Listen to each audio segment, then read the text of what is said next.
Você está no Auditório Armando Nogueira, da Feira do Livro 2023. Receba as nossas boas-vindas.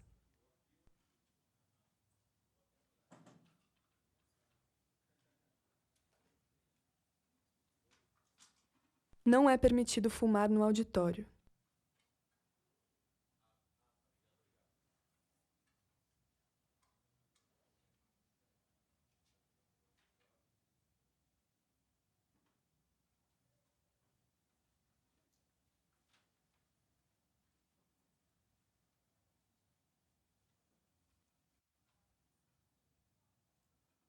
Oi, gente. Vocês estão me ouvindo? Então? Acho que sim, né? Bom, boa tarde. Já é tarde. Eu sou a Anita Efraim, eu sou jornalista, sou santista, talvez vocês tenham reparado. Sou corredora também, mas acho que esse não é o assunto da mesa. E gostaria de agradecer muito à Feira do Livro pelo convite de estar aqui. Acho que representatividade é muito importante, porque tinha que ter uma santista, né, na mesa em homenagem ao Pelé. Então, estou aqui. Estou muito feliz de estar com eles dois, que vou apresentar agora, hoje. Então, aqui à minha esquerda, Luiz Antônio Simas, ele que é escritor, professor, historiador, entre muitos assuntos dos quais trata, fala sobre o futebol e a relação intrínseca do Brasil com o esporte mais popular do país e, que eu não posso deixar de salientar, é botafoguense. Não sei até quando vocês vão ficar em primeiro no Brasileirão, mas a gente espera um pouco. E aqui, à minha direita, estou com Lorenzo Mami. Nasceu em Roma, mas está aqui no Brasil já há bastante tempo. Ele que fez graduação em música e tem doutorado em filosofia pela Universidade de São Paulo, onde é professor de História da Filosofia Medieval, correto? Correto. E o que eu sempre soube, palmeirense. Daqui a pouco é ele que vai estar em primeiro lugar no Brasileirão, no caso. Não queria contar nada, mas já dando um spoiler do que vai acontecer daqui a algumas rodadas. Bom, gente, nós perdemos Pelé no dia 29 de dezembro do ano passado. E eu acho muito interessante a gente estar aqui hoje pensando, homenageando Pelé, no dia em que a gente soube, um dia depois que a gente soube que Lionel Messi, talvez o maior jogador pós-Pelé, está indo jogar no Inter Miami. Ele vai ser colega de time de Jean Mota, para quem não conhece, esse grande craque. Reserva de Jean Mota, a gente tem certeza que isso vai acontecer. Por que eu começo falando isso? Porque é um pouco irônico também, mas porque a gente viu que quando o Pelé se foi, a cidade de Santos se mobilizou de uma forma que era impossível não se emocionar. Você vendo uma procissão nas ruas para homenagear o ídolo máximo não só de um clube, mas de uma cidade, de um estado, de um país inteiro. Então, eu gostaria de começar ouvindo... Vou começar pelo Simas, que é brasileiro, depois a gente vai ouvir a perspectiva do Lorenzo de quem viu Pelé no começo fora do Brasil, né, uma perspectiva de fora e depois dentro. Qual que é a relevância de a gente ter tido esse grande ídolo de uma nação toda? Porque o Pelé é o Brasil, né? Bom, primeiro, boa tarde já, né? Anita, eu quero dizer que esse negócio da liderança do Botafogo, isso não me atinge, porque eu sou um botafoguense do jejum, né? E a construção simbólica do amor pelo Botafogo da minha geração, ela foi fundamentada em derrota. Então, a gente tinha aquela famosa frase que o Botafogo não precisava vencer, o Botafogo precisava existir, né? Então, tem muito time que eu acho que precisa vencer. O Botafogo existe. E eu vou te confessar uma coisa, rapidamente, porque eu tenho que responder a sua colocação. Quando o Botafogo quebrou o jejum, e eu nasci no ano que começou o jejum do Botafogo. Então, eu concluí, num certo momento, que o responsável era eu. Eu nasci, o Botafogo parou de ganhar, não tenha dúvida, né? Mas, quando o Botafogo quebrou o jejum, eu estava no Maracanã, o famoso gol do Maurício. Aquela, certamente, foi a noite mais doida da minha vida, a noite mais feliz da minha vida. A segunda, certamente, foi o nascimento do meu filho. Mas, não, porque o nascimento do meu filho veio acompanhado de uma tensão para as coisas funcionarem. O título do Botafogo, não. Mas 48 horas depois eu senti o enfado da vitória. Você sabia disso? Eu senti uma falta daquela coisa de você torcer para o time sem a expectativa da vitória. A expectativa da vitória é horrível. Então, o Palmeiras pode ser campeão brasileiro, não tem o menor problema com isso. Mas, quanto à pergunta, respondendo a você, e depois o professor fala, quando você fala do Pelé, eu estava pensando aqui agora o que eu falaria para começar respondendo a tua pergunta. O Ari Vasconcelos, que é um grande historiador da música brasileira, ele tem uma frase sobre o Pixinguinha. E ele fala uma coisa interessante. Ele diz que se você tivesse que usar milhares e milhares de palavras para escrever a história da música brasileira, isso seria impossível. Não tem como. Mas se te dessem só uma palavra para você escrever a história da música brasileira, você resolveria. Pixinguinha. Eu acho que a mesma coisa se aplica ao Pelé. Se a gente tivesse milhares de palavras para escrever a história do futebol brasileiro, seria impossível. Mas se você tivesse uma só, você resolveria com Pelé. E eu tenho, rapidamente, qual a relevância do Pelé. Eu sou um carioca, eu tenho uma história de família que passa pelo Pelé, porque meu pai, minha família é toda nordestina, à exceção do meu pai, que nasceu em Santa Catarina, mas foi muito novo para Santos. E meu pai, o Sport TV já fez até coisa com ele. Meu pai foi vendedor de amendoim na Vila Belmiro, quando tinha 13 anos de idade. Então, meu pai viu, né, o Pelé e não sei o que e tal. E o próprio Rio de Janeiro é muito marcado, o Maracanã é muito marcado pela história do Pelé. Né? Então, o Pelé transcende Santos, o Pelé transcende, evidentemente, São Paulo. O Pelé faz o 1000º gol no Maracanã, o Pelé faz o gol de placa no Maracanã. Né?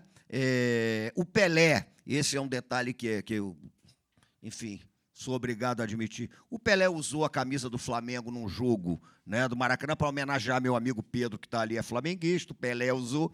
Mas, de certa maneira, eu acho que o Pelé sintetiza o que o futebol representa para a construção de uma certa identidade nacional brasileira.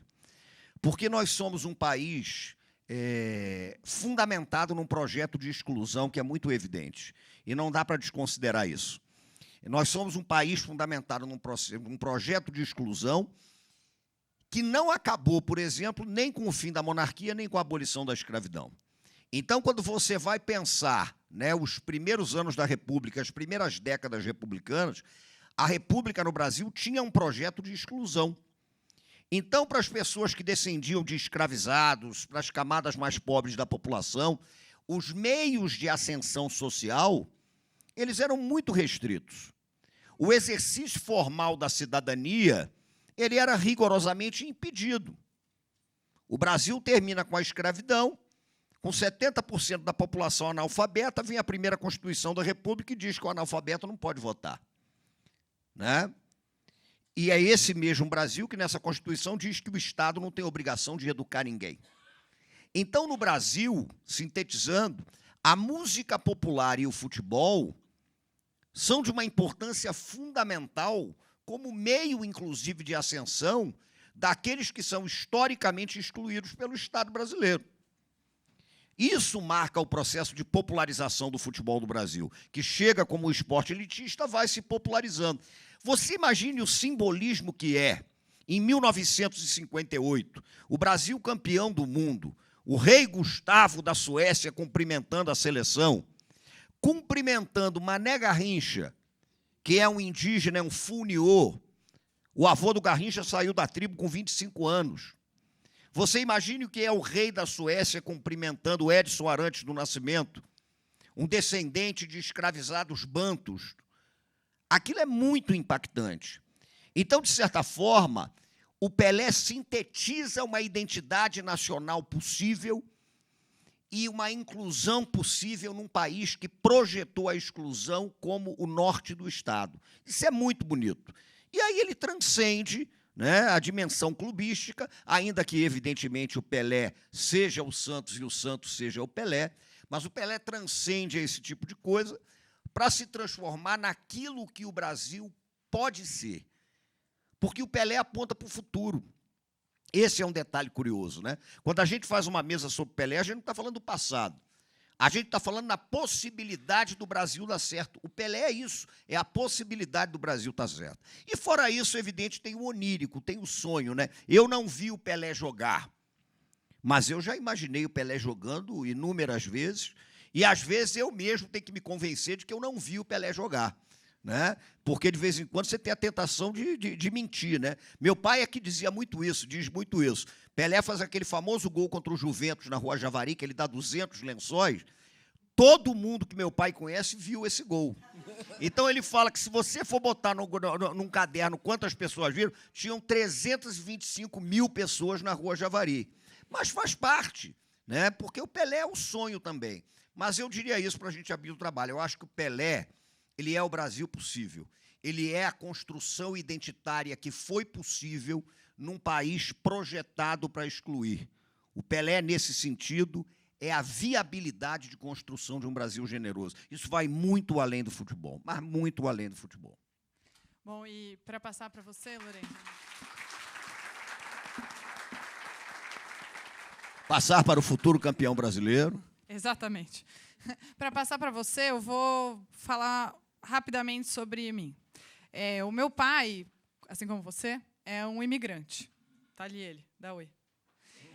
Quando ele chegou aqui, o pai dele escolheu um time para torcer e escolheu o Palmeiras. Enfim. E o meu pai cresceu vendo o Pelé jogar. E o meu pai quebrou a escolha com o pai dele por causa do Pelé. Porque o Pelé transcendia, né? E eu não sei, você estava na Rua Javari nesse dia? Ele não estava, assim, mas tudo bem, ele viu outros gols. Mas o imigrante que chega aqui, muito pequeno, claro, mas que vê a essência do Brasil nos pés daquele homem negro retinto com aquela camisa branca, mudou a trajetória da família, e eu sou santista por causa dele, obviamente. Como que é para você, que chegou depois no Brasil, nasceu um ano antes da Copa de 58, então cresceu ouvindo de Pelé e vendo também Pelé, o que essa imagem do futebol brasileiro neste jogador, nessa camisa 10 eterna, significa?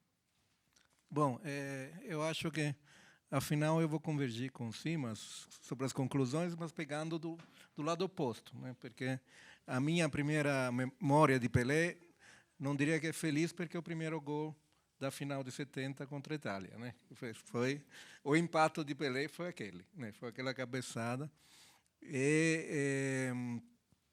É uma memória, inclusive, eu lembrava, depois, sabendo que eu vim aqui conversar, eu fui rever também. Tanto a imagem, né, a foto famosa, quanto a filmagem da jogada.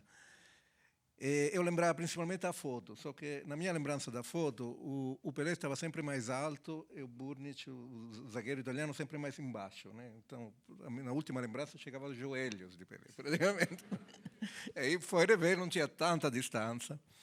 Mas também eu reparei uma coisa, vendo o filme depois da foto, uma coisa curiosa, porque na filmagem, no movimento, você vê ele chegar de trás, na impulsão, acertar perfeitamente o tempo da bola, né? Enquanto o zagueiro italiano pula um pouco cedo, então já está caindo, aí dá aquela fuzilada. Enfim, um gol magnífico.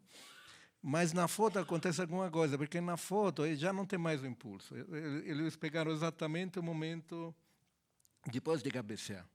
Ele está perfeitamente ereto, na diagonal, mas perfeitamente ereto, com as pernas unidas, os braços ao longo do corpo, as costas perfeitamente eretas, só abaixa a cabeça como se fosse uma saudação, né? Enquanto o zagueiro italiano está completamente decomposto, está braços abertos, os braços assim, as pernas decompostas, os cabelos levantados porque ele já está caindo, os olhos fechados, a boca aberta, que lembra um pouco a imagem do vencido dos monumentos, sabe? Porque ele já está em um estado, já está se transformando no monumento em si mesmo, né? Eu fiquei pensando que, de fato, aquele é o momento da consagração plena, o momento em que ele alcança um patamar que não pode ser mais atingido por ninguém mais, porque é bom lembrar, né, que ele chega lá sendo, depois do fracasso de 66, depois de ter pensado renunciar a jogar na seleção, já mais velho naquela época, né? Então, com a ideia de saber se ele ainda era o mítico Pelé do começo da década de 66. E aquela é a primeira Copa transmitida via satélite para o mundo inteiro a cores, inclusive, né? Então, para mim também foi a primeira experiência plena do futebol, que não era álbum de figurinha, não era relato em jornais. Você tem que lembrar, naquela época, tinha 2 redes na Itália de televisão e um jogo por semana. Então, mesmo você torcesse para um time, você via cada 2 meses o time, praticamente. Tinha 16 times no campeonato.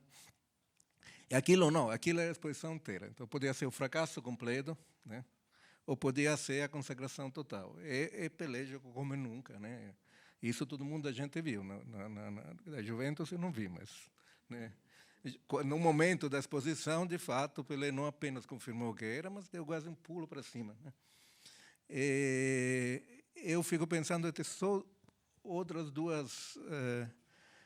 os dois momentos que eu lembro, que também estão sintetizando a imagem, em que um atleta chega a uma consagração desse nível, em que ele...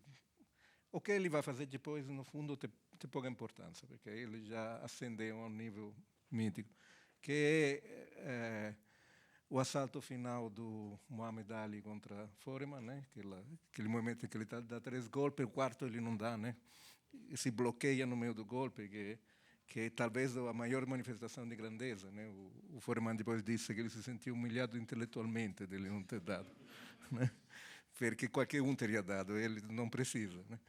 E a outra é Michael Jordan na última sexta com o Chicago Bulls, porque faltam 5 segundos, a bola está com os outros, está em vantagem, ele rouba a bola, atravessa o campo, faz um dribbling que o defensor fica no chão, arremessa exatamente quando zera o relógio e fica com a mão levantada parado, já praticamente transformado em um estado, ele também, que nem Pelé, essa estátua levitando, né? E acho que tem uma coisa em comum, porque são 3 trabalhos de velhice, 3 trabalhos que concluem perfeitamente a história de um atleta.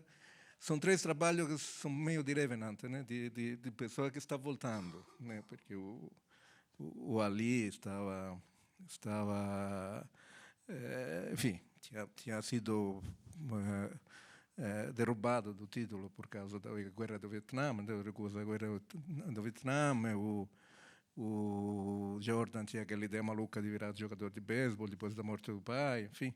E o Pelé não tinha parado, mas tinha essa história que ele queria deixar a seleção e tudo. Então, tem um pouco essa coisa também que é típica dos mitos, né? Quer dizer, desaparece, volta de um lugar do além depois, e reassume o lugar, né? Então, de fato, tem essa visão mitológica de Pelé que eu tenho, que é muito forte. Agora, para te responder também sobre a questão do que isso representava para os italianos em geral, acho para os europeus, enfim, para o mundo, além do Pelé, além do Brasil, acho que tem uma utopia no futebol brasileiro, quando ele aparece em 58, em Pelé em particular, que é uma utopia que é muito forte. Acho que ainda tem uma certa validade no Brasil, que é muito forte também fora a imagem que o Brasil tem fora do país, eu acho. Eu lembro de um velho jogador italiano, quando eu era jovem, que me contava, disse, não, porque a uma certa altura chegaram os brasileiros, eles matavam a bola na ponta do pé e não com a sola. E que esse, para ele, era a grande revolução que ele tinha assistido na vida. Essa diferença entre a sola e a ponta do pé é uma diferença simbólica, né? Entrar de sola, entrar com a ponta do pé, né? É outra coisa. E tem essa imagem de leveza, de não violência, de fantasia ligada a quase uma dança, né? Que é aquilo que nós identificávamos com a seleção a partir de 58 do Brasil. O Brasil nunca foi identificado como time com a ditadura, por exemplo, né? Ninguém identificava a ditadura militar, nem em 70. Né? E, ao contrário, estava identificado justamente essa primeira imagem do Brasil, que é da final da década de 50, que é o futebol, a música popular, a arquitetura do Niemeyer, tudo em ponta do pé, né? Tudo com a imagem de uma leveza pela qual você teria uma modernização doce, digamos, né? Uma modernização que não é ligada a grandes conflitos, era falso. Né? A gente sabe que os conflitos, você acabou de lembrar, que era um país profundamente injusto também naquela época e tudo. Mas o que estava errado era a realidade, a imagem era justa, digamos, né? Eu acho que essa imagem permanece de certa forma, o Brasil ainda, acho, pelo imaginário mundial, é o país de Pelé. Em primeiro lugar, o país de Pelé, né? Depois tem a música popular, depois tem uma série de outras coisas. E Pelé representa justamente essa ideia de uma extraordinária eficiência técnica ligada a uma absoluta liberdade, né? Que é uma utopia que é um pouco uma doação que o Brasil faz ao mundo, digamos. Mesmo que a gente daqui dentro perceba que tudo isso... Mas, repito, acho que a imagem está certa, o que está errado é a realidade, né? Que a gente deveria tentar ser sempre mais o país de Pelé, ser realmente o país de Pelé, digamos. Isso é um pouco, para mim, uma espécie de tarefa histórica que a gente tem. Então, é isso. Bom, e...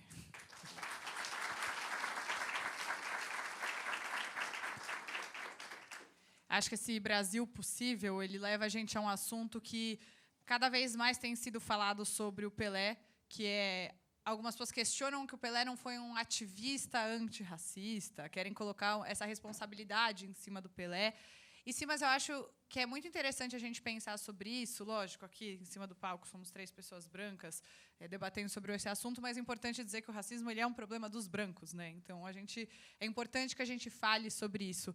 Então eu vejo muito essa cobrança em cima do Pelé hoje, tirando de contexto o que estava acontecendo no Brasil naquele momento, né? Especialmente em 70, como o Lorenzo falou, essa época da ditadura militar. E que você muito bem disse, né? O Pelé ele quebrou toda essa imagem do Brasil branco superior, porque o melhor de todos é um homem negro retinto.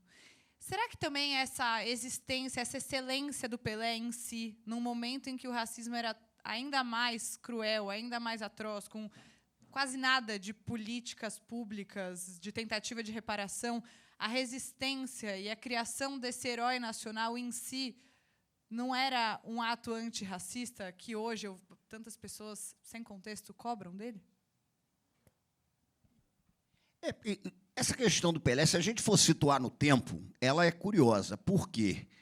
Porque o Pelé começa a jogar bola num contexto em que o próprio Estado brasileiro, né, ele elaborava um discurso a respeito da formação identitária do Brasil fundamentado no mito de uma mestiçagem. Eu não vou usar a palavra cordial, porque o homem cordial do Sérgio Buarque não é nada do que a gente imagina. O Sérgio Buarque está botando o dedo numa ferida. Mas eu diria que se construiu um certo mito de que a mestiçagem teria amenizado a violência que marcou a história brasileira. Então, o Brasil começou a discutir o que é a identidade nacional, sobretudo no pós-abolição. Então, você tem, por exemplo, uma geração inteira que investiu no projeto de branqueamento racial. Você vai pegar a história da Primeira República, o branqueamento era um projeto de Estado. Então, a ideia fundamental era você trazer o maior número possível de imigrantes europeus brancos, porque a eugenia, na época, estava na moda, e você acreditava que, ao longo de diversas gerações, vou usar uma palavra que Silvio Romero, um intelectual brasileiro da época, usou, iria limpando a pele brasileira. Né? Então, num certo momento, esse projeto de branqueamento explícito ele é substituído por um discurso que se fundamenta na ideia de que nós teríamos resolvido nossos dilemas com uma mestiçagem que enfim, teria a capacidade de amenizar a violência que pautou a nossa história. O Pelé está surgindo ali, naquele contexto. Né? Então, é evidente que o Estado brasileiro também, a gente tem que falar disso, tem que problematizar esse debate, o Estado brasileiro também viu no Pelé um símbolo do discurso que esse Estado brasileiro gostaria de construir. Né? Mas, por outro lado, isso traz um problema. E aqui eu vou colocar uma questão que é complicada, não é nem... mas é brabo. O sucesso estrondoso do Pelé traz uma contrapartida perigosa, que é um discurso de fundamento racista de que o branco é intelecto e o negro é corpo. E esse é um detalhe que é extremamente complicado. Porque se você estuda filosofias africanas, por exemplo, se você pega, por exemplo, eu escrevi um livro com o Ney Lopes sobre filosofias africanas.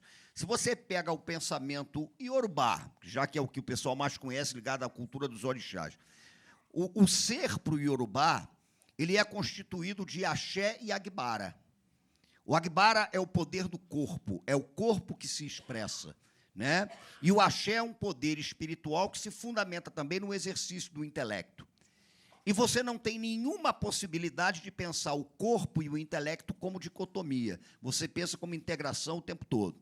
Entre os bantus, entre os iorubás, esse é o tipo de coisa.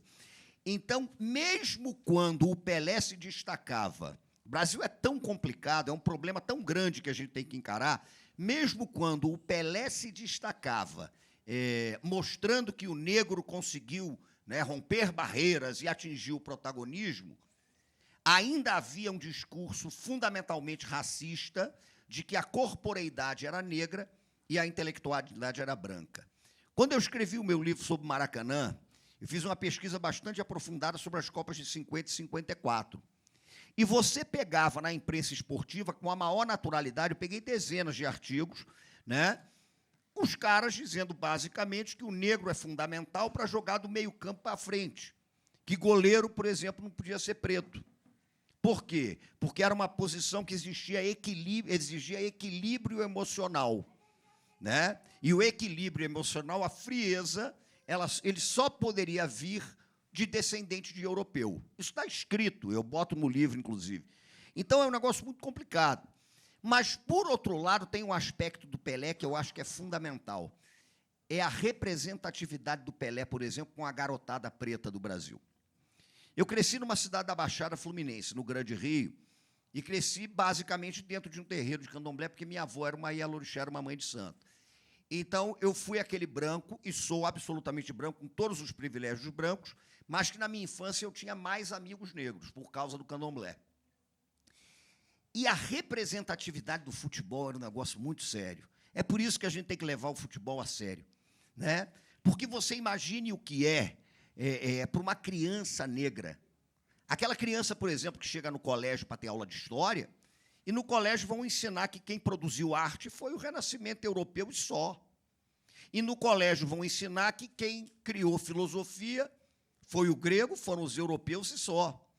E no colégio vão ensinar que quem pensou matematicamente, né, foi o europeu e só. Então, você imagine uma criança negra que assiste uma aula dentro daquele padrão curricular normativo, e o que ela está vendo ali é que tudo que aconteceu de interessante na humanidade foi feito por branco. Olha o que isso representa, o que deve representar, né, para essa construção simbólica do ser. Isso é terrível. E o Fanon, o Frantz Fanon, ele dizia uma coisa muito séria. O racismo não opera só na impressão da cor da pele.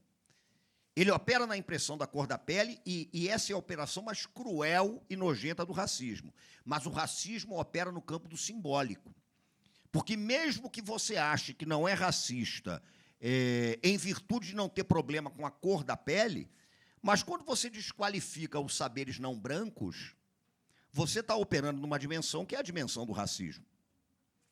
Quando você acha, por alguma razão, né, por alguma razão que seja, que o negro é propenso ao desempenho físico magnífico, mas não tem condições psicológicas para ser goleiro, você está operando na dimensão do racismo. Quando você estabelece, por exemplo, que as religiosidades afro-brasileiras pertencem ao campo do pitoresco, ou então do demoníaco, o nome disso é racismo.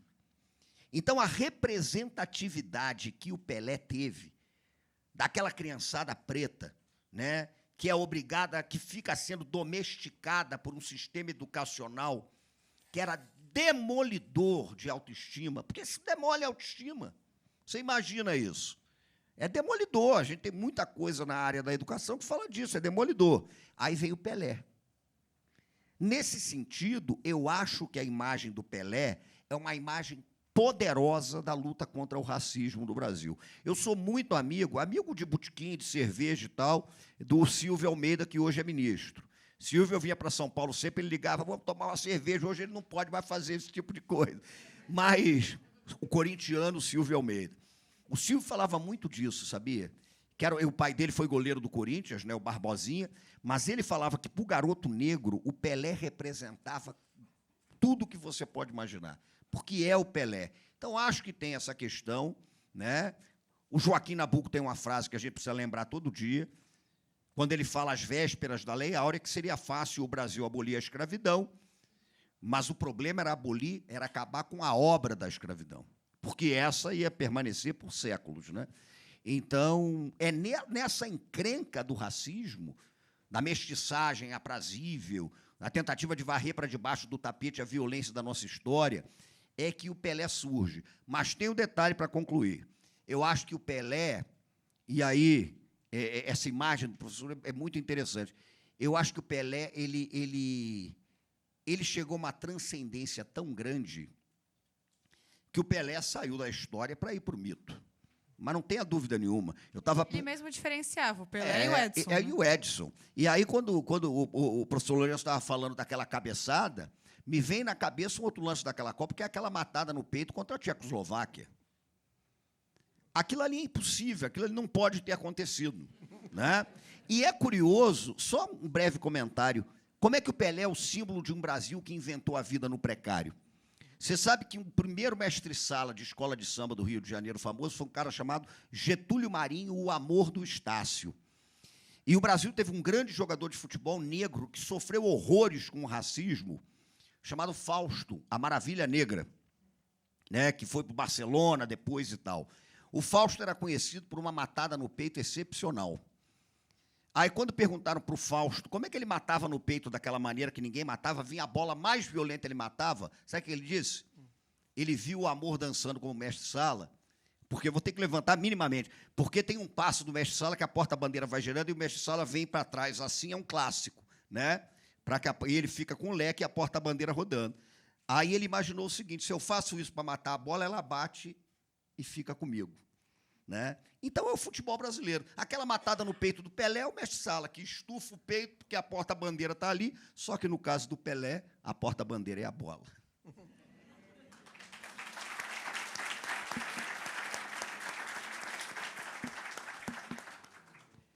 Ainda na esteira desse Pelé que transcendeu, o Pelé depois acabou, né, envolvido, de certa maneira, com a política também, foi o ministro do esporte. Ele falava muito das crianças do Brasil, que ele queria cuidar das crianças do Brasil. O milésimo gol com as crianças. A minha blusa, inclusive, é dos 1000 gols do Pelé. Eu peguei a melhor que eu tinha para vir aqui hoje. Então, Lourenço, eu queria ouvir você também sobre essa figura do Pelé depois do futebol. O mito ficou, mas essa figura que veio depois da aposentadoria continuou sendo muito representativa para o Brasil, né? Acho que sim. Bom, ele fez a Lei Pelé, né? Ele, inclusive, tem uma atuação como ministro que não é secundária, né, para a história para a legislação sobre o esporte, enfim. Mas eu acho, aí concordo de novo com Simas, que a sua contribuição maior foi, de fato, a construção dessa figura, né? Aliás, eu recentemente vi uma entrevista do Pepe, que tem essa história do Pelé e Edson, né? Ele sempre se referia tanto a Pelé quanto a Edson em terceira pessoa, imaginando que ele estivesse atrás dos dois, mas não se identificasse com nenhum dos dois. E o Pepe disse, não, mas nós no Santos a gente o chamava de Julião, porque se parecia com um zagueiro antigo. Aí o entrevistador pergunta, mas por quê? Porque a família chamava de Julião? Diz, não, a família chamava de Dico. Também como é, de fato, a figura dele, eu acho que nisso entra também esse seu momento no ministro do Esporte, né, que é outra figura ainda, né? Mas, no fundo, Pelé é uma figura muito discreta atrás das suas diferentes representações, né, das suas diferentes imagens. Quase, eu acho que a sensação que dá quando você vê uma entrevista de ser uma pessoa que se pode ter um papo normal, né, e não em relação à divindade, é o fato que ele sempre está meio na diagonal em relação a todas essas figuras, né? Porque tem isso, eu acho que aí a questão que Simas colocou, como ele foi representativo, como ele mudou uma certa autoimagem, né? Ele foi, eu não sei se ainda é, mas o homem mais famoso do mundo, né? E tem essa coisa, ele surge no momento, justamente os mídias começam, pelo cinema, pela coisa, a transmitir a imagem do atleta, e não mais só a descrição pelo rádio ou pelo jornal, né? Essa imagem do homem negro, poderia ainda ter essa... Eu lembro tios racistas que diziam, não, porque os atletas negros porque tem mais pujança física, mas é aquele discurso do futebol americano, que o quarterback não pode ser negro, porque que é a mesma coisa do goleiro, né? Agora, é difícil aplicar isso a Pelé, né? Pelé não tinha... Era um homem de 1,70 m, enfim, claramente super treinado, super... Mas era uma superioridade mental, evidentemente. Ele fazia a escolha mais certa em cada momento, tinha um repertório enorme. Eu lembrava que quando eu brigava com esses racistas, eu falava, bom, é Pelé. Aí eu falava, não, mas Pelé é mulato. Não é mulato, negro retinto. Mas teve essa coisa. Eu acho que o fato de ele ser negro, o fato de ele ser o representante de um país que estava fora dos grandes blocos depois da guerra, né? Portanto, digamos, ser meio universal também, quer dizer, nem o bloco soviético, nem o bloco, digamos, americanos, né, do Ocidente, se identificava completamente com ele, circulava tranquilamente. É o fato dele ser representativo de uma grande parte do planeta, do terceiro mundo, da população negra que era, de fato, até lá relegada justamente em funções, né, enfim, sujeita a uma injustiça que todos nós sabemos, lhe deu uma projeção enorme. Eu vou contar uma história que me contava um amigo que dava aula comigo na música, é que no final da década de 70, começo da década de 80, ele foi fazer pesquisa no Benin sobre a origem do samba. E aí disseram que tinha uma aldeia perto da fronteira da Nigéria que tinha um ritmo particular que podia interessar para ele ir lá gravar. Ele pegou um teco-teco, depois pegou uma jeep, depois andou horas na floresta, a pé. Aí chegou na aldeia, na frente da aldeia tem uns dignitários da aldeia que já sabiam, estavam esperando, e o guia fazendo a tradução. E aí o chefe da aldeia perguntou, de onde você é? Ele disse, eu sou do Brasil. Ele disse, então conhece o Pelé. E isso era no meio do nada mesmo, né? Mas o cara provavelmente tinha até uma ideia do Brasil, que tivesse mais ou menos a configuração da sua aldeia, então era o lugar onde estava Pelé. E acho que isso tem uma importância enorme, não? Independentemente das posições que ele tomou, às vezes, do pouco engajamento em alguns momentos. Mas, enfim, é essa figura, né, que representa, de fato, eu acho que representa... enfim, eu acho... que, inclusive, que não é que a gente tenha melhorado muito em relação a isso, né? Só o que aconteceu recentemente, o Vini Júnior, né, já demonstra que talvez tenha tido até um regresso, né? Principalmente na Europa, né, onde tem uma forte imigração africana agora. Desse ponto de vista, também eu acho que Pelé é um símbolo que tem que ser defendido. Enfim, é isso que eu queria dizer. Não tenho muito mais a acrescentar. Tem essa questão da Nigéria também, como a torcida do Santos canta em todos os jogos, né? Só o Santos parou a guerra com o Rei Pelé Mundial, que é talvez a história mais mítica do Pelé. Não adianta contestar, gente. Para mim, Pelé parou a guerra, é isso aí. Acho que também é a imagem que sempre vai ficar dele. Um jogador de futebol tão brilhante que todo mundo parava para ver. Até uma guerra parou para ver Pelé jogar.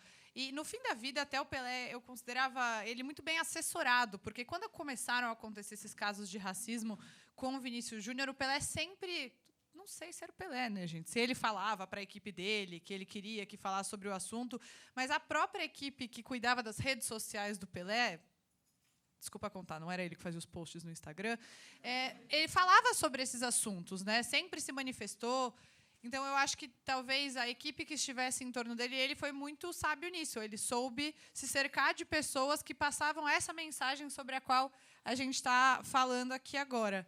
E um outro tópico que eu queria puxar são as comparações, né? Então, a gente viu a vida inteira, independente de qual momento, se eu, que sou mais jovem, você que viu o Pelé jogar, o Simas que não viu o Pelé jogar, apesar de achar que sim.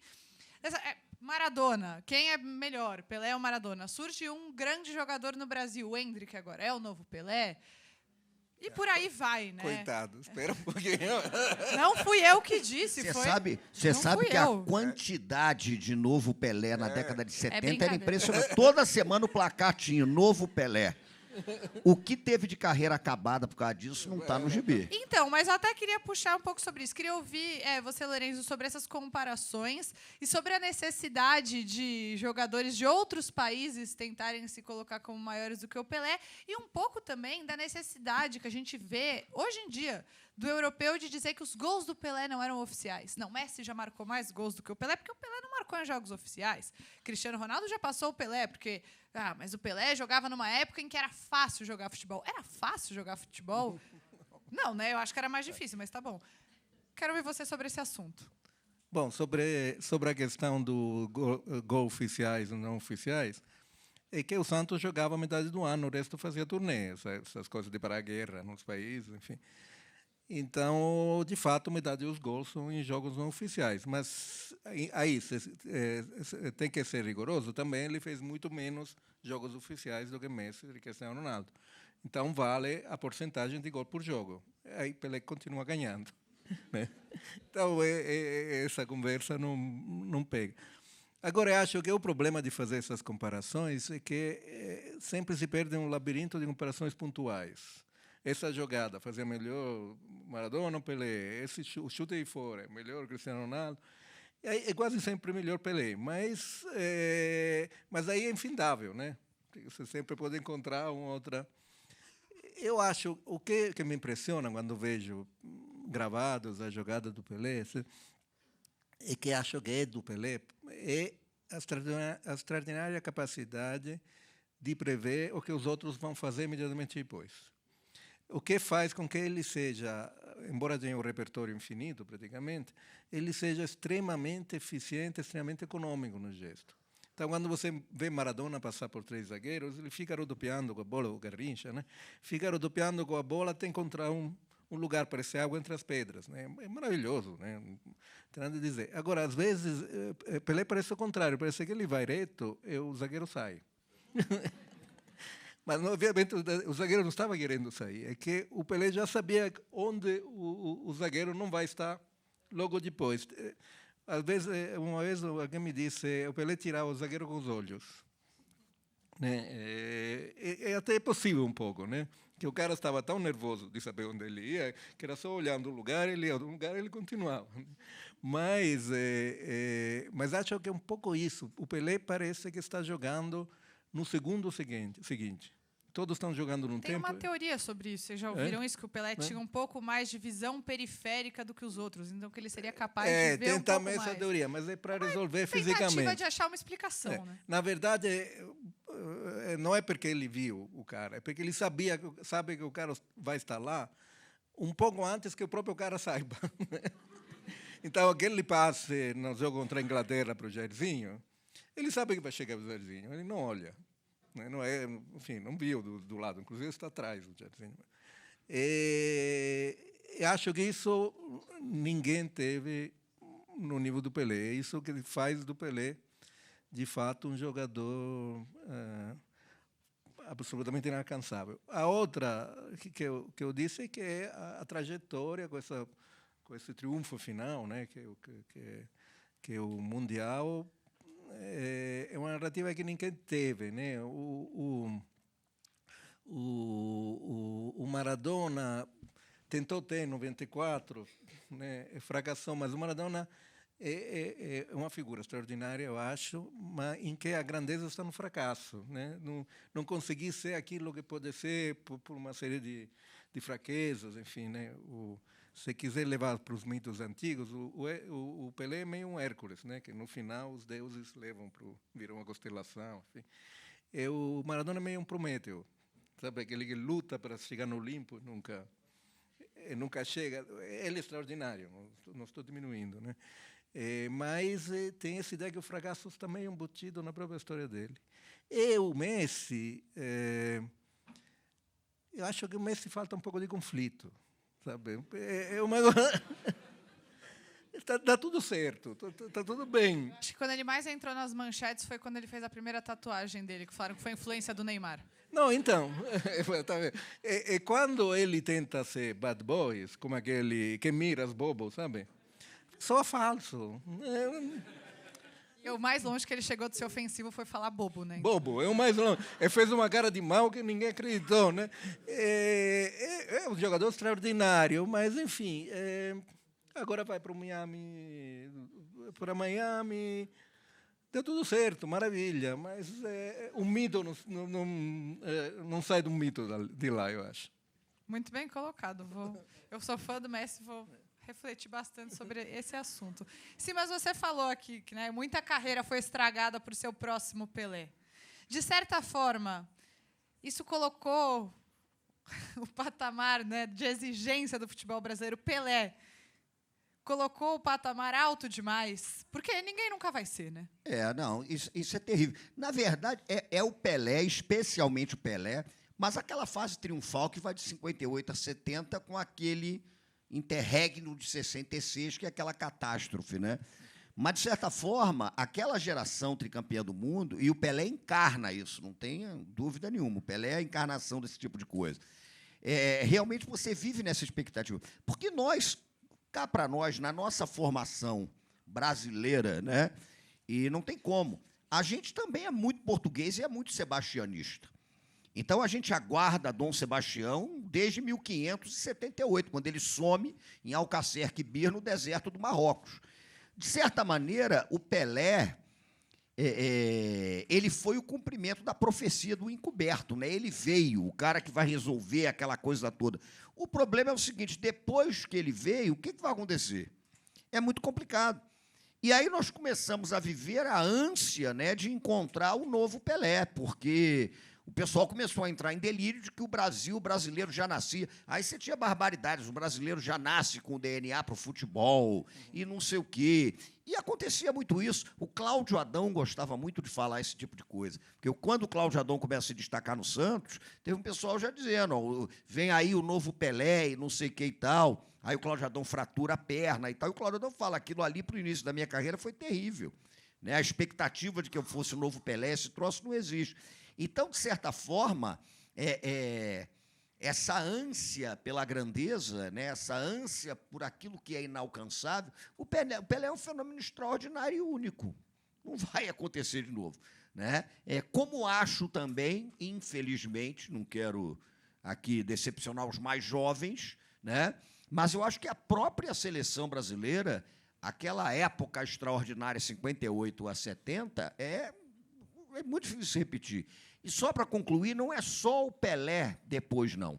Eu tive a oportunidade de conhecer, pouco antes dele falecer, o Zizinho. Evidente que foi antes dele falecer, senão eu teria conhecido o espírito do Zizinho.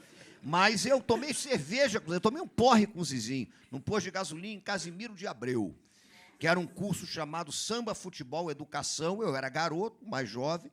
Aí foram Ney Lopes, Zizinho, o professor Jorge Rufino dos Santos e eu como caçula. E o Afonsinho, jogador de futebol. A gente percorreu o Rio de Janeiro. Imagina eu tomando chopp com esse pessoal.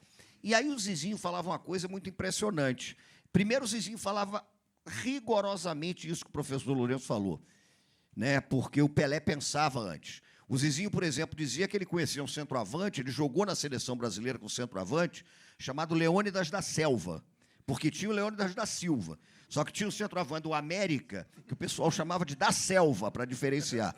E que teve um Brasil acho que foi um Brasil contra uma seleção de segunda categoria da Europa, que o Leônidas da Selva era o centroavante, que o Zizinho botou o Leônidas da Selva 3 vezes na cara do gol, e ele perdeu. E aí o Leônidas da Selva virou-se para o Zizinho no intervalo e falou: seu Zizinho, chama de seu Zizinho, é o que você imagina.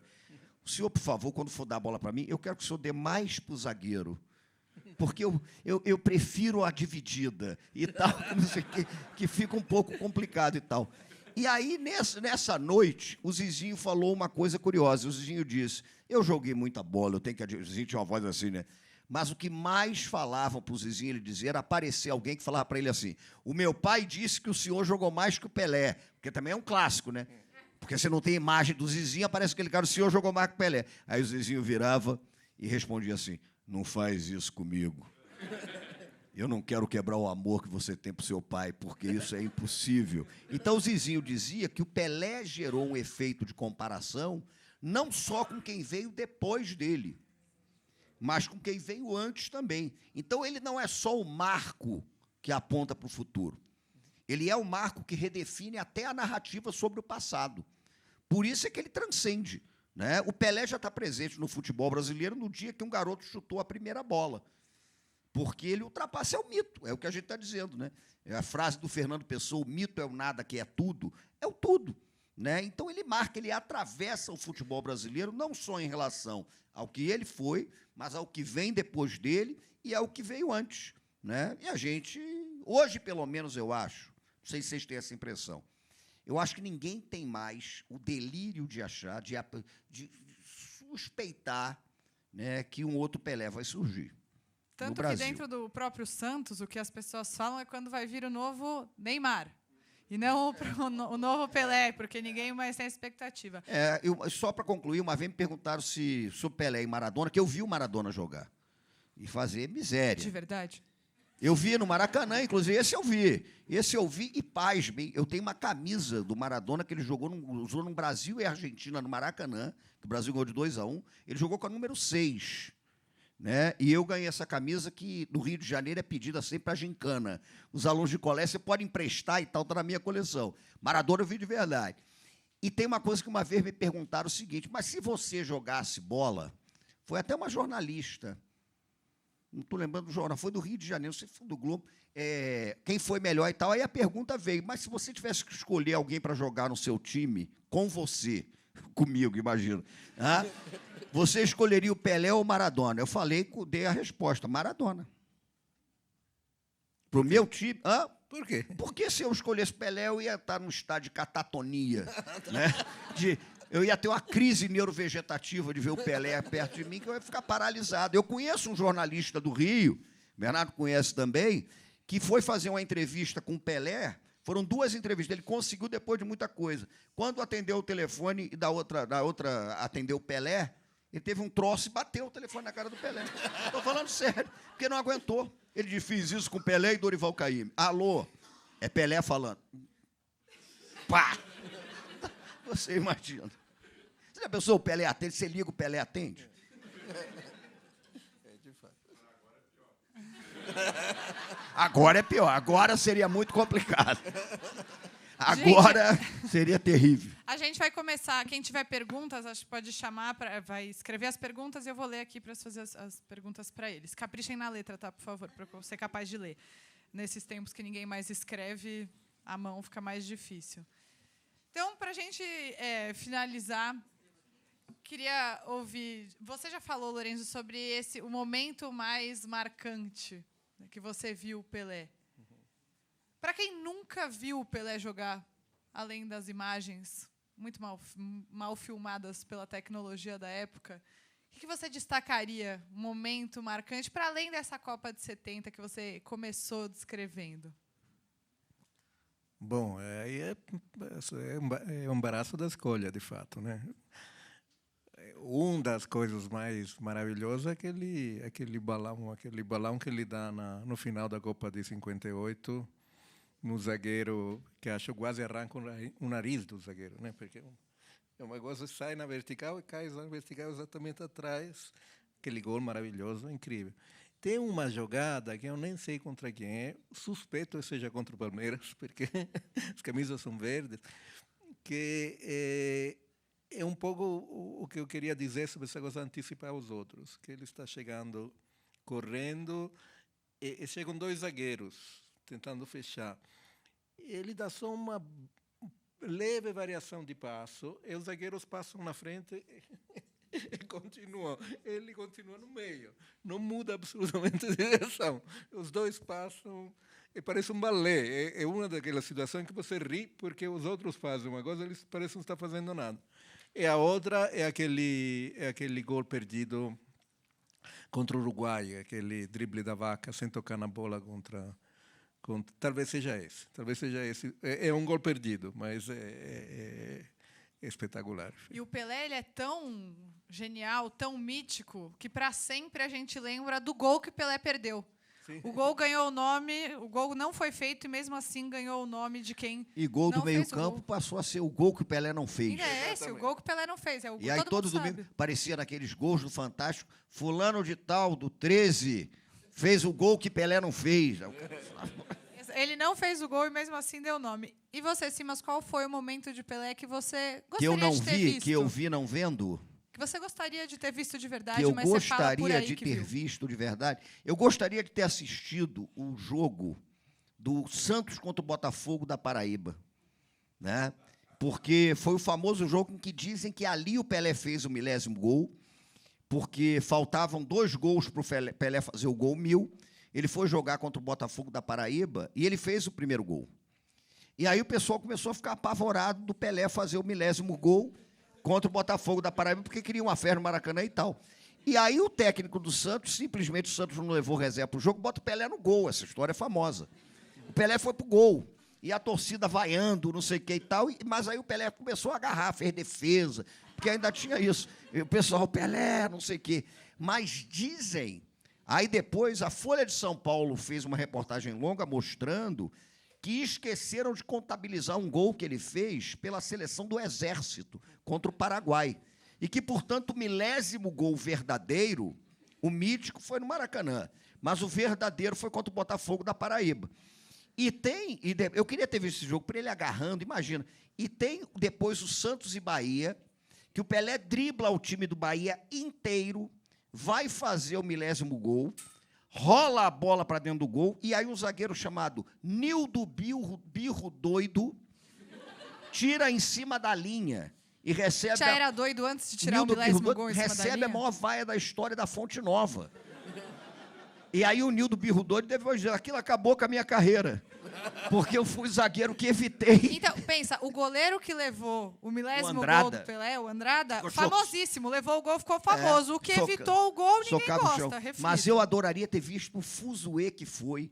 Eu imagino o técnico do Santos botando o Pelé no gol e a torcida olhando aquilo. Mas ele vai fazer o 1000º gol. Ele vai pro gol. Lula? Eu acho que era o Lula ali. Não, era Antoninho. Era o Antoninho. Antoninho botou o Pelé no gol. Acho que ele não queria que o 1000º gol fosse na Paraíba. Eu conto essa história. Ele queria no Maracanã. Era Maracanã, então eu conto essa história e tal. E o 1000º gol vem de pênalti, né? Tanto que o Pelé faz o 1000º gol e o homem chega à lua, né? E tem aquela... Coincidiu. E tem aquela histórica foto, a capa do Globo, que vem em destaque. O gol! Aí tem o Pelé. Aí embaixo, assim, a lua.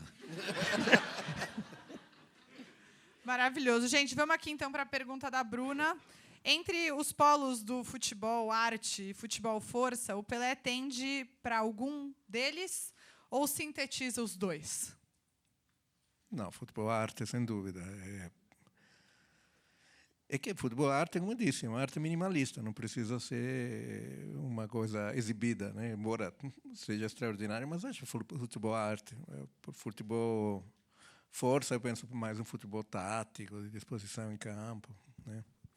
É quase futebol arte, não é aquilo que a gente chama depois, porque aí hoje você tem 3, né? Tem o futebol arte, futebol força, e tem gente que fala do futebol moleque. O futebol moleque é aquele futebol de beleza, mas é meio... Ousado e alegre. Ousado, alegre e irresponsável. Mas eu acho que o Pelé era o futebol arte naquilo que o futebol arte tem de mais incisivo, né? Aliás, se posso acrescentar uma coisa, tem um texto lindo do Chico Buarque, que ele fez alguns artigos para o Estado, não lembro qual era o Mundial, acho que era 98. Ele distingue entre os donos da bola e os donos do campo. E que é um pouco a ideia de jogar na praia, que o campo cresce e diminui, dependendo do movimento do mar. Então, o jogo é tudo baseado sobre o controle que você tem da bola, enquanto o futebol campo, que era típico de como as crianças aprendem na Europa, é já com as 4 linhas, com a disposição, com uma coisa tática. E ele acaba o artigo dizendo que ele está em Paris, está vendo pela janela, de fato, um campinho todo controlado, todos os meninos uniformizados, etc. E que todo disposto, 4-4-2, toda essa coisa, que finalmente um menino faz um gol e sai correndo e gritando Ronaldo! Isso aí. Bom, aqui é a pergunta da Simone Alcântara, que é santista e viu o Pelé jogar. Tá ali? Então... Tá bom, vai, gente, vamos lá. Quem aqui viu o Pelé jogar? Não fiz essa pergunta antes, mas...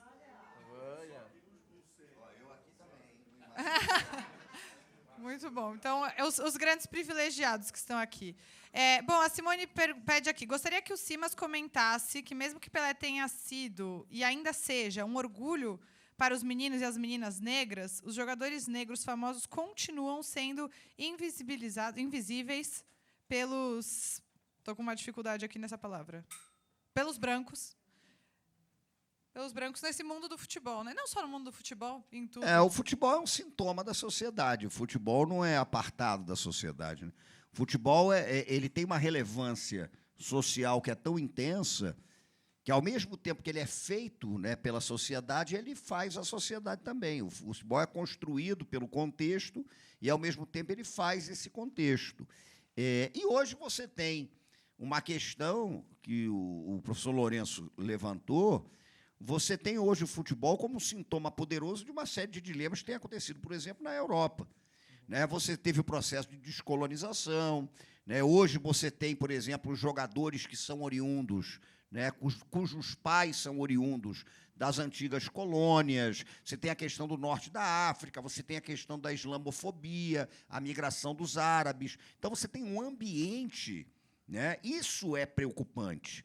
Porque, com toda sinceridade, se a gente falasse assim, só o futebol é um ambiente racista, apesar de ser um absurdo, seria mais fácil resolver. Né? Porque, se é o futebol, a rigor, o futebol é um sintoma, né, de um quadro que é muito mais amplo, né, e de um mundo em ebulição, e de uma Europa que tem que lidar com isso, a Europa que foi a colonizadora, que faz a expansão imperialista, aquele negócio todo. É só você ver, por exemplo, França e Argentina, quando termina, não vou perguntar para quem vocês estavam torcendo, não, mas tem uma coisa impactante. Quando o jogo termina e vai para os pênaltis, o único jogador branco da França era o Lloris, o goleiro. Porque o Griezmann tinha saído e tal. A França tinha um time inteiramente negro, de filhos, né, da turma que veio das ex-colônias. Sim, mas não sei se você chegou a ouvir, mas quando isso se deu, eu ouvi bastante gente falando que eles nem eram franceses. É um absurdo. Eles não acham nem a extrema-direita nacionalista francesa, não sei se você sabe disso, eles acham que o Griezmann não é francês. Porque o Griezmann, a família dele é de origem alemã da Alsácia-Lorena, porque a Alemanha toma a Alsácia-Lorena da França na Guerra Franco-Prussiana de 1870. E aí a Alemanha enfia alemão na Alsácia-Lorena para germanizar. Depois a França recupera a Alsácia-Lorena no final da Primeira Guerra Mundial. Então, a extrema-direita nacionalista francesa, ela tem um problema sério com os franceses da Alsácia-Lorena que descendem de alemães. E o Griezmann, com esse nome, né, o bisavô que era alemão ali da Alsácia-Lorena e a mãe de origem portuguesa. Se com o Griezmann, né, acontece isso, você imagine. Então, o discurso deles é o discurso que não é uma seleção que representa a França. E, às vezes, a gente cai também nisso, hein? Porque eu cansei de ler até em alguns textos e tal, não sei quem, Senegal, são franceses, né, oriundos de famílias que vêm das ex-colônias da França. Agora, eu acho que é um sintoma. Né? O futebol é um sintoma. Você vê, ontem a gente teve cenas bizarras no jogo do Fluminense e do River Plate, meio da rua, já virou uma esculhambação. Então, é complicado. A gente precisa falar mais sobre esse assunto, inclusive também sobre como a entrada livre dos nazistas na Argentina também é uma ótima explicação para isso. Bom, agora a pergunta do Hélio Alcântara, que é autor do livro Vladimir, o Capitão da Democracia Corintiana. A pergunta é: o que fazer para manter a história da beleza do futebol dos anos 60, 70 e 80, especialmente para passar para os jovens, né, que não conseguiram assistir? Você é historiador, né, Lourenço? Então, acho que você pode dar uma dica para a gente, de outra talvez? área. Mas, olha, eu acho que nós temos hoje recursos tecnológicos que permitem, de fato, ter um repertório enorme, né? de ver jogos na internet, de ver... o que eu acho é que a memória desse futebol, desses jogos épicos, etc., também tem que ir junto entender que o futebol mudou muito, né, do ponto de vista técnico. Por exemplo, eu revi o jogo que me apaixonou pelo futebol e que seguiu imediatamente, foi imediatamente antes da grande decepção, foi a semifinal da Copa de 70. Foi 4-3 Alemanha e Itália, com 5 gols na prorrogação, uma coisa maluca. Eu revi recentemente e fiquei impressionado com, por exemplo, o fato que na remessa lateral, né, quando não tem ninguém marcando. Espera que a bola chegue no pé de alguém para começar a jogar de novo. Quer dizer, tem alguns detalhes do jogo que mudam muito, né? O que não significa que fosse mais fácil naquela época, evidentemente. Então, é curioso, eu não sei responder, talvez, a essa pergunta, mas eu acho que, de um lado, tem isso, tem uma certa realidade técnica que tem que ser vista, como o jogo evolui, como muda, né, no tempo, e, de outro lado, tem o mito, que é outra coisa, né, que como isso constrói uma identidade, como isso, de fato, cria uma imagem a qual devemos decidir se somos fiéis ou não, né? E como isso pode ser usado, de novo, voltando a esses episódios últimos infelizes, né? Contra esses episódios, né? Como, de fato, aquela imagem que a seleção 58, de 62, 70 dava, possa ser, de fato, o símbolo para resistir a esse tipo de comportamento. João também fez uma provocação aqui para você, que eu adorei, que era sobre o Messi, essa falta de conflito. Ele não cresceu na Argentina e nunca jogou na Argentina.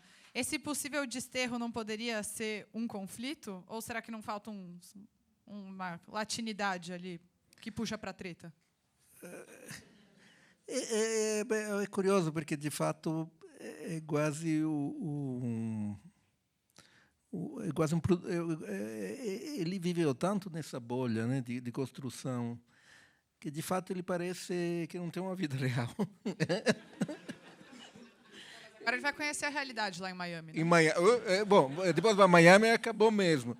Mas é curioso, eu tenho essa impressão, talvez seja injusta com ele, mas que, de fato, é um pouco de proveta mesmo, né? Mas, olha, hoje, professor, eu já cansei de chegar em casa, meu filho jogando FIFA, PlayStation, e eu não sabia se estava acontecendo de fato o jogo ou se era uma alucinação. Porque é isso. Eu, outro dia, fui convidado para vir um torneio de botão na Praça Edmundo Rego, lá no Rio, no Grajaú. Eu cheguei, a média de idade dos participantes era 70 anos. Aí eu falei, que isso? Porra, virou o esporte da terceira idade. O pessoal só tinham 2 garotos. Aí falaram, cara, com FIFA, PlayStation, você vai querer convencer algum garoto a começar a jogar botão? O FIFA, PlayStation, o cara fica suado, né? A respiração dele. O Cristiano Ronaldo do FIFA, PlayStation é mais parecido com o Cristiano Ronaldo que o próprio Cristiano Ronaldo. Então é uma loucura. A gente está vivendo essa fase. E, para a gente fechar, o Cássio pergunta aqui, para vocês dois, né? Se vocês conhecem a história do Muhammad Ali, que ele chega num país africano e pergunta, vocês me conhecem? E as crianças gritam, Pelé, Pelé. Essa eu não conheço, não, mas na próxima vez eu já vou contar com a mais absoluta verdade. estava junto com o Mohamed Ali, Que viu? aqui ele estava junto com o Mohamed Ali, não sei quem e tal, e a coisa aconteceu dessa maneira. Gente, muito obrigada a todos vocês que estiveram aqui para essa homenagem mais que merecida ao Pelé.